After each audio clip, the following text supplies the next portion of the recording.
Natacha de Crombrugghe, a young 28-years-old Belgian lawyer, decided to travel to Latin America for 6 months. This trip is also the opportunity to reflect on what she wants to do with her life. On 1st January, Natacha flies to Peru. She disappeared on January 24 in Cabanacand, a small town in the Andes. So what happened?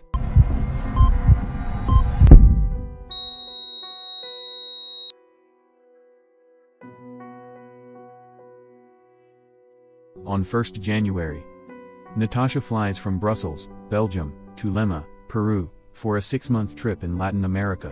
After visiting Lima, Natacha travels with other backpackers to visit the Cordillera Blanca, the Laguna Perón, the ruins of Chavin and the Quaracoca Lake. Then she trekked to Laguna 69 and the Pastoruri Glacier.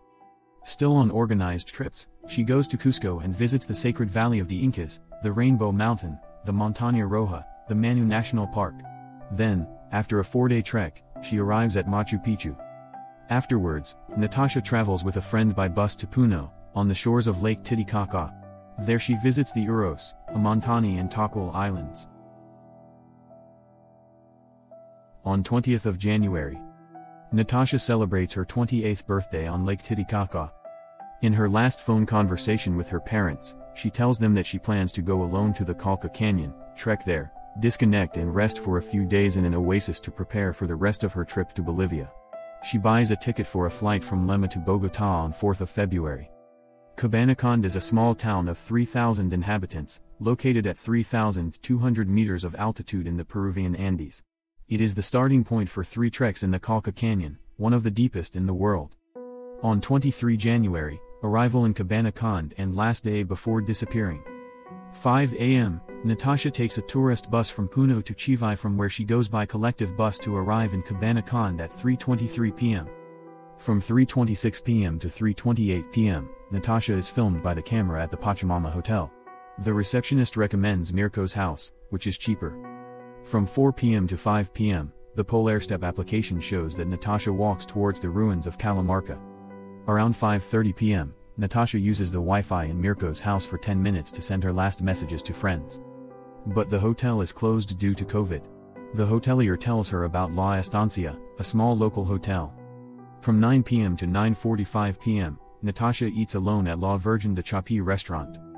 The testimony of the manager of La Estancia, the last person who saw Natacha arrived on 23rd of January at about 8 p.m., put her bag in her room and left 5 minutes later to go and eat.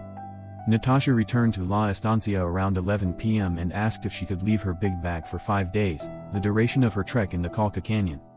The next day, January 24th, it was still dark when Natacha left the hotel with a small backpack around 5 a.m. without having had breakfast and headed out to the left, towards the San Miguel trek. 2 witnesses say they saw Natacha on 24th of January at around 6:30 a.m. near the Mirador San Miguel, where the trek to San Juan de Chucho begins. Natacha had planned to meet 2 Belgian friends on the way to Lawar, which starts on the other side of Cabanacand. The last people to see Natacha de Crombrugghe were a woman dedicated to selling alfalfa for animals and a truck driver in the sector known as the San Miguel Pampa, in the district of Cabanacand. The 2 revealed that they had seen a woman with tied hair wearing black clothes, something that coincided with the missing woman. On 25th of January, Kevin Ramos, a 14-year-old Peruvian boy, falls from a bridge over the Culca River in Yank, before entering the canyon. On 2nd of February, Natacha's friends share the notice of her disappearance on social medias. Her friends and relatives contact the accommodation in Cabanacand, the tourists Natacha met during her trip to Peru, and the local police. On 3rd of February, the search is launched in the canyon by volunteer guides. The police investigate the 3 hotels, La Estancia, Mirko's house and Pachamama. Natacha's backpack is found at La Estancia. On 4th of February, Eric and Sabine de Crombrugghe, Natacha's parents, report their daughter's disappearance to the Belgian police. The Belgian police start their investigation: telephone, computer, Natacha's flat, DNA analysis, questioning of Natacha's friends and traveling companions. On 5th of February, after a crisis meeting with the Belgian Federal Prosecutor's Department, the Disappearance Unit, the police, the representative of the Ministry of Foreign Affairs, Eric and Sabine de Crombrugghe, accompanied by their son Tanguy, take a plane to Lima. On 6th of February, The parents and Tanguy land in Lima and are welcomed by Ambassador Mark van der Vreken and Consul Joran Celslis. The consul accompanies them to Arequipa, capital of the region where Natacha disappeared, where he organizes a virtual meeting between the Belgian and Peruvian police and prosecutors. On 7th of February. At 5 a.m., Javier Vellard, honorary consul of Belgium in Arequipa, and José Moscoso take the parents, Tanguy and the consul to Cabanacond. They visit the 3 hotels and the start of the trek to Lalwar, the one Natacha was planning to take and where she was going to meet friends. In the evening, they organize a meeting with the guides and the rescue workers to take stock and coordinate the search in the canyon. During the week, the search continues. Meetings are held both in Cabanacond and virtually with Belgium. International rogatory commissions are sent by Belgium to Peru, concerning Natacha's telephone and also to request the sending of Belgian police officers to Peru. The parents meet Joel Quicaña, the angel of the disappeared, who has found several missing people in the canyon, and his team of volunteer rescuers, as well as the rescue guides of Auto Colca, the association that manages the Colca. The parents launch an appeal on the local radio. Large media coverage of the case in Peru, Belgium and the world. The parents are impressed by the immense solidarity and the countless messages of support they receive from everywhere. On 15th of February, 70 police officers arrive in Cabanacond to search for Natacha in the canyon. They are accompanied by a tracking dog, Wally, and a drone. Their mission will last 3 weeks. The police of the Durancre homicide of Arequipa question the witnesses and carry out a luminol analysis to detect traces of blood in the 3 hotels. The results are negative. On 22nd of February, 3 Belgian police officers arrive in Cabanacond to assist the Peruvian teams and exchange information. On 26th of February, the Belgian police officers, Sabine, Eric, and Tanguy, return to Belgium with the assurance that the search will continue and that they will return as soon as there is news. On 27th of February, the parents are back in Belgium.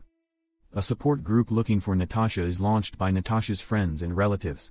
This website, a Facebook page and an Instagram account relay all information. A bank account is opened to support parents financially. Eric and Sabine create a poster and send it to Peru for diffusion in the Colca and to travel agencies as well as via social networks. The parents hire a lawyer in Belgium, Jean-Pierre Bola and his assistant Pierre-Alexander Fasson, and look for a lawyer to represent them in Arequipa. On 7th of March, the search is abandoned and the rescue teams and police return home. The rainy season and earthquakes make access to the canyon impossible. With no blood evidence and no conclusive clues, the police conclude that this is not a homicide. On 17th of March, a new witness says that on 24th of January he saw Natacha on the road to San Miguel at around 9 a.m. and heard a landslide just afterwards. On 27th of March, the parents meet with the various people in charge of the case in Belgium to take stock of the situation: the prosecutor, the lawyer, the victim's aid, the disappearance unit, the federal police, the representative of foreign affairs. On the Belgian side they did everything they could and continue to be at the disposal of their colleagues in Peru. Eric and Sabine announce that they are going back to Peru. The parents stay in Cabanacond to conduct their own investigation. They stay at the Conterwasi Hotel and are helped by their hosts. They put up posters all over Cabanacond, on the hiking trails and in the canyon villages. They go to all the hotels to check the registers and to get the names of the tourists present on 23 and 24th of January in Cabanacond, in the canyon and in Chivay, the capital of Colca. They question the inhabitants and witnesses who saw Natacha on 23rd of January. They hear many rumors. It was not an accident. Natacha was never in the canyon and never left her hotel. She was killed and is buried somewhere. There was a party at the hotel on 23rd of January, but how verify them? Someone has to make a statement, but it seems that people are afraid to talk. Sabine and Eric are working with Joel Quicaña and his team to search for places in the canyon where Natacha could have fallen, crevices, caves, and certain areas where Natacha could have been kidnapped or her body hidden or buried. In particular, they check places indicated by psychics. They regularly submit their reports to their lawyers and to the embassy. On 15th of April, hoping to encourage people to speak out, the parents, together with their lawyer, offer a $15,000 reward for information leading to the location of their daughter. They distribute new posters and make announcements on local radio and social networks. They send out press releases and answer interviews to lobby the authorities for an investigation into homicide and trafficking in women. 15th of June to 5th of July. 5 policemen from the Durancre, Criminal Investigation Department, the Homicide and Trafficking in Women Unit, in Lima, carry out a new investigation in Cabanacon. They search an annex of the hotel where Natacha spent her last night and find traces of blood. The police take what they find back to Lima to find traces of Natacha's DNA. 15th of July to 15th of August. The search for Kevin and Natacha in the Culca River continues for 26 days. Without results, the search is abandoned in mid-August. The parents are in Arequipa. They meet with their lawyer. They reprint new posters and distribute it. According to the report on the river search, a 20 kilometers long area between the Chaco and Conco bridges has not been explored. The parents contacted a Loicaca and a kayaker to organize an expedition to this area from 19 to 21 September. On 16th of September, 3 fishermen discover a body in the bed of the Culca River, about 20 kilometers from the Lawar Bridge and 10 kilometers from the Chaco Bridge. On 21st of September, the fishermen announce their discovery to the sub-prefecture of Chaco. The press relays the information and publishes a photo of a skull stuck between 2 rocks. The Lema and Cabanacon police and a team of rescue workers go to Chaco.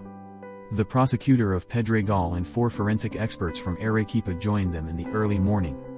About 15 men go down into the canyon and cross the river at the risk of their lives, helped by fishermen and inhabitants of the village. On 22nd of September, about 15 people spend the night in the canyon before bringing the body back to Chaco, where the 60 inhabitants of this small village ring the church bells to pay tribute to Natacha. Her body is taken to the morgue in Arequipa for analysis to identify her. On 24th of September, the parents go to the morgue to have their DNA taken. They recognize an earring that had been left in Natacha's ear. On 3rd of October, the parents accompany the police from Lima to Cabanacon to continue the investigation and check the 3 bridges over the Culca River from which Natacha could have fallen or been thrown. On 4th of October, the parents meet the 3 fishermen who had discovered their daughter's body. On 6th of October, the DNA tests are positive. Natacha's body is officially identified. The media announce that the body found in the Culca is Natacha's. On 7th of October, the parents and the police return to Lima and wait to be able to recover Natacha's body and bring her back to Belgium. On 10th of October, the forensic file is finally transferred to the Chivay prosecutor. The Lima police will be able to access it to determine the cause of death and to continue the investigation if it is not an accident. The parents are waiting for Natacha's body to be able to take her back to Belgium. On 21st of November, Eric and Sabine finally go home with Natacha's body. Further examinations are being carried out in Belgium to determine the cause of death. Police in Peru concluded that a 28-year-old Natacha de Crombrugghe died as a result of an accident. Natacha de Crombrugghe fell into the Rio Culca River and that the broken bones found during an autopsy on her remains were caused by her having been carried 3 kilometers by the river before it became lodged between rocks on the riverbank. The Belgian government agreed with Dany Humpire Molina, a forensic expert, as well as Joel Quicaña, a rescuer, on what may have led to the Belgian's tragic death. Molina revealed that de Crombrugge's cause of death was a fatal blow to the front of the skull and that her remains were found between the river and nearby rocks. As a result, Molina believes that de Crombrugge fell to her death into the river, especially given that freshwater decomposes bone tissue more quickly. However, he also advanced the theory that nearby scavengers may have found her body. Furthermore, he did not rule out the possibility that she was attacked, but indicated that further examination of the body would be needed.